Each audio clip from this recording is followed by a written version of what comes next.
Bom, primeiro acho que eu tenho que explicar porque eu estou aqui, né? Nem eu acredito que eu estou aqui.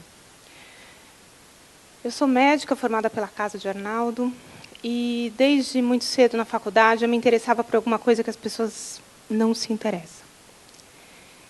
E foi muito difícil nesse começo, nesses primeiros anos da prática da medicina, porque eu via uma coisa muito diferente do que todo mundo dizia. Tem uma poesia do Manuel de Barros que acho que é muito a minha cara. Ele tinha uma namorada que dizia que ela não viu uma garça na beira do rio, ela viu a beira do rio na beira da garça. E aí o jeito de você ver as coisas, do jeito que eu estava vendo, era despraticar as normas, como bem foi falado pelo Manuel de Barros.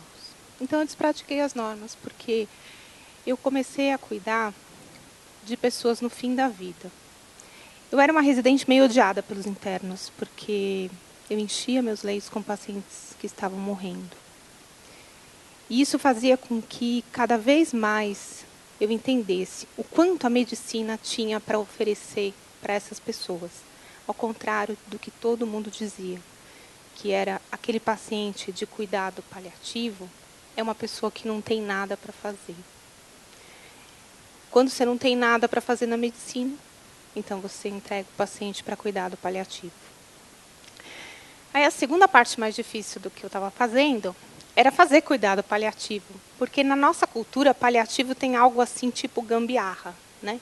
Você vai fazer um paliativo, já ouvi isso em aula, é de doer. E o paliativo, na verdade, não tem nada a ver em colocar uma fita isolante num fio solto. Paliativo vem do latim pallium, que quer dizer manto, cobertor. Que era uma capa que era colocada nas costas dos cavaleiros das cruzadas para protegê-los das intempéries. E aí isso tem tudo a ver com o que eu faço.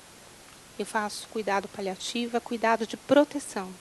Cuidado de proteção contra o sofrimento, que é a natureza de uma doença grave, incurável, fora de possibilidade de tratamento, de controle, que ameaça a continuidade da vida, está em progressão naquela pessoa. Inexoravelmente vai levá-la à morte. Quando a gente fala dessa definição longa, eu estou falando da terminalidade, que todo mundo pensa que tem a ver com o tempo. Ah, tem menos de 6 meses de vida, é paciente terminal. Tem 1 semana, é paciente terminal. A terminalidade tem a ver com este conceito. É uma doença grave, que está progredindo, está seguindo o seu curso natural. E o que ela vai produzir são as intempéries, que a gente chama de sofrimento. A doença é uma abstração da realidade, ela está nos livros, ela está no microscópio, ela está nas definições, nas publicações. Mas, quando a doença encontra um ser humano, ela produz uma melodia única, que se chama sofrimento. As doenças, elas se repetem nas pessoas, mas o sofrimento não. O sofrimento é único, cada um tem o seu. E o sofrimento tem 5 tons diferentes, 5 frequências diferentes. Você vai ter o sofrimento físico, esse dá um baita barulho, né? Atrapalha você ouvir todos os outros sons desse ser humano. Esse sofrimento físico, no cuidado paliativo, a gente trata como se fosse uma urgência, porque há risco de vida, sim, se você não trata o sofrimento humano. Tem muito para se fazer em relação ao controle de sintomas. E aí você passa para a dimensão emocional, que é um outro tom, bem mais complexo. Qualidade tipo Bach, bem complexo, bem rico. Medicina é simples, gente boa. Difícil é a psicologia. Cada ser humano é único e vai expressar nesse momento que tem consciência da sua finitude. Porque todo mundo aqui sacou já que a gente vai morrer, né? Alguém está chocado de saber disso? Não é uma surpresa, né? É que vocês não pensam que pode ser daqui 2 semanas de bala perdida, por exemplo, né? E aí, quando a gente fala da dimensão emocional, vem todo esse peso de entender, de buscar por que está acontecendo isso. Na dimensão social, em todos os livros de cuidado paliativo, a gente percebe que eles separam em 4 pedaços. Sofrimento físico, emocional, social e espiritual. Eu sou meio metida, eu separo o social em dois, a dimensão familiar e a dimensão social. Porque a gente nunca fica sozinho, nunca fica doente sozinho, a gente fica doente com a nossa família. E a gente faz parte da nossa família, depois a gente se torna um doente da nossa família, e depois que a gente morre, é um buraco que fica nessa situação. E isso precisa ser cuidado. E a dimensão espiritual, ela é fundamental, porque ela vai dar para nós a essência de sermos humanos. A espiritualidade não tem muito a ver com religiosidade. A religiosidade é só um caminho para você alcançar a espiritualidade. Você encontra a espiritualidade na forma que você se relaciona consigo mesmo, na forma como você se relaciona com o outro, na forma que você se relaciona com a natureza, com o universo e com Deus.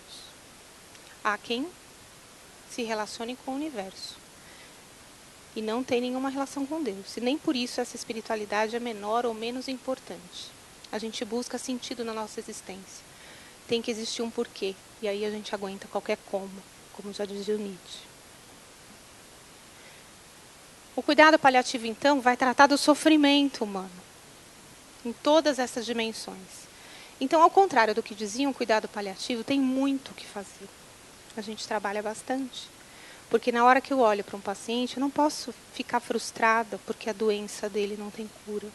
Porque se eu me formei médica para cuidar de gente, eu não vou ficar frustrada porque a doença não tem cura. Mas tem muita gente que faz medicina para tratar a doença. Não tem nada de errado. É só você ter claro essa opção. E aí o paciente saca na sua cara. Quando você diz para ele, vai dar tudo certo. E está escrito nos seus olhos, deu tudo errado. Essa frustração é entendida pelo paciente como não tem mais jeito para mim. E aí, a gente faz uma reflexão do que significa tempo quando a gente fala de cuidado paliativo. Para entender a importância desse trabalho, a gente tem que sacar que, numa situação como essa, que você está no ambulatório 9 horas da manhã, que você vai atender uma pessoa assim, ela se preparou muito para estar nessa consulta. Ela está uns 3, 4 meses esperando esse horário. Ela vai ter 15 minutos, talvez um pouco menos do que eu tenho aqui para contar para vocês o que significa a importância disso. Ela vai ter 15 minutos da atenção do médico. Ela está se preparando há 3 meses, pensando o que ela tem de mais importante para falar nesses 15 minutos. Porque nesses 15 minutos também tem que caber o que o médico vai dizer para ela. Ela está preparada. Ela se arrumou. Ela pôs um brinco. Ela está de vestido novo. Ela pôs um chapéu. Quem vai sentar do outro lado está preparado para isso? Dá a mesma importância que ela está dando? Porque o tempo que os dois vão trocar é exatamente o mesmo. 15 minutos o médico dará da vida dele, 15 minutos ela receberá dele. Só que a diferença entre esses dois personagens dessa cena é que ela não tem tempo para perder. Quem for sentar do outro lado tem que entender a importância de que ela não tem tempo para desperdiçar com quem não dá importância para um ser humano até o último minuto que ele vive. Não tem mais jeito. Não é possível que a gente possa oferecer isso para uma pessoa. Ela é muito mais do que um corpo, muito mais do que a dimensão biológica. E aí, quando a gente vai falar de estatísticas, a gente sabe que no Brasil morrem mais ou menos 1.100.000 pessoas todo ano. Faremos parte desta estatística em algum momento da nossa vida. Em algum momento da nossa vida, alguém que a gente ama muito vai fazer parte dessa estatística. Cerca de 800.000 pessoas no Brasil morrem uma morte anunciada. Elas morrem de doenças crônicas, ou degenerativas, ou de câncer. Esta morte anunciada proporciona a chance dessa pessoa conseguir redimensionar a própria existência e compreender em que passo ela quer andar.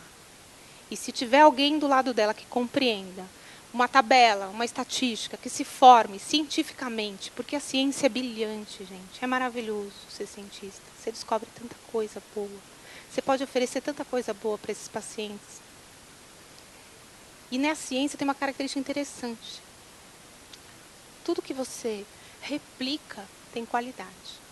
Se você tratar 1 milhão de pessoas e encontrar o mesmo resultado, isto é científico.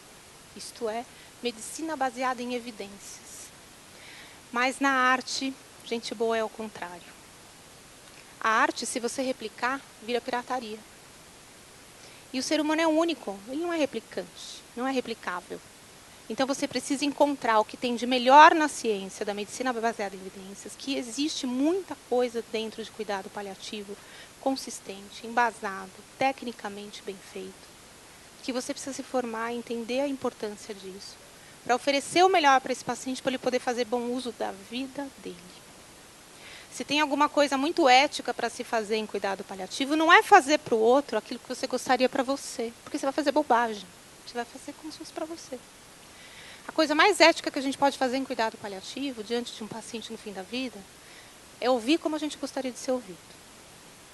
E aí a gente vai entender o que significa estar numa tabela, quando você segura na mão de uma pessoa que faz parte desses números. E aí muita gente pergunta se isso é mórbido, né? Se é difícil trabalhar com morte, né? Nossa, que lindo o seu trabalho, mas deve ser muito difícil, né? Então eu digo para vocês o seguinte: é um dos trabalhos mais incríveis que tem dentro da medicina, porque você não se esgota. Ao contrário de muita gente que estuda burnout, diz que pessoas que trabalham com cuidado paliativo, com pessoas que trabalham com pacientes terminais, têm índices altíssimos de exaustão profissional. É tudo mentira. Pessoas que trabalham com pacientes que morrem, sim, essas são estressadas, porque elas não entendem o que elas estão fazendo ali. Agora, quem trabalha com cuidado paliativo tem exatamente o contrário, o menor índice de estresse profissional possível, porque a gente aprende a dar valor à vida. Nós não somos a apologia da morte. A morte não é bonita. Ela tem uma beleza ímpar de uma tristeza, mas ela não é bonita. A vida, sim, é bonita.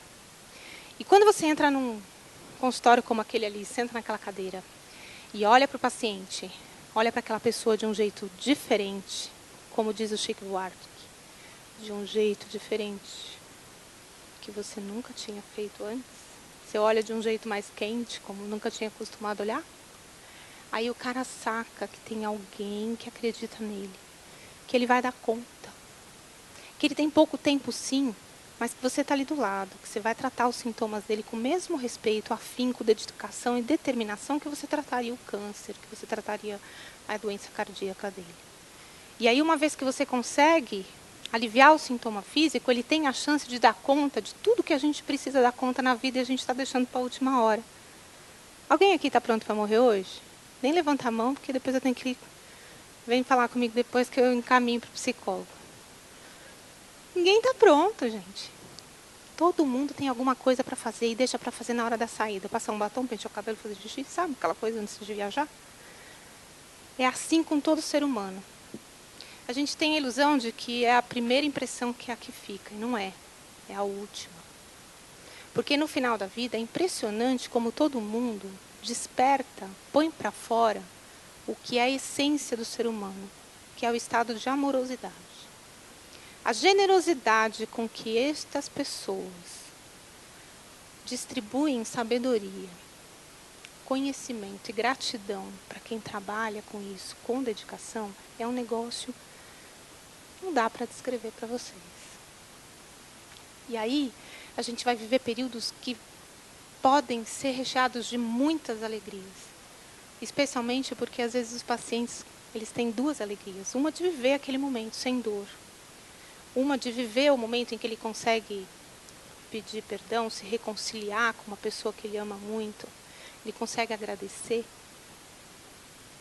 Ele vive isso uma vez e ele fica muito contente de contar para você que deu conta de fazer. Ele fala, você acreditou? Eu fiz.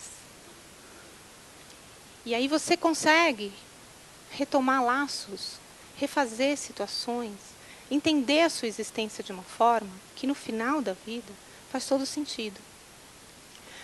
Porque a gente sabe que no final do livro a gente consegue entender muita coisa que durante o livro inteiro a gente não entendeu.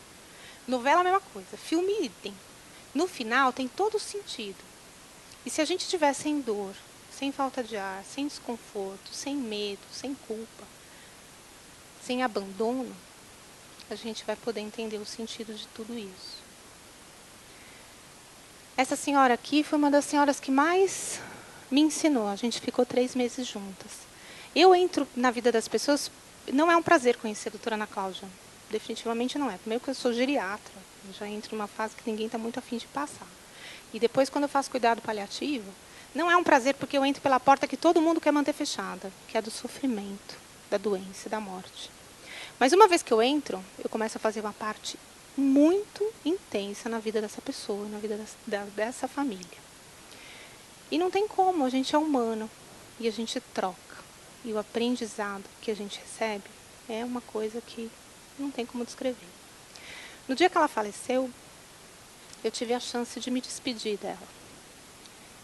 E foi muito especial, porque no momento em que eu estava me despedindo dela, saiu uma lágrima.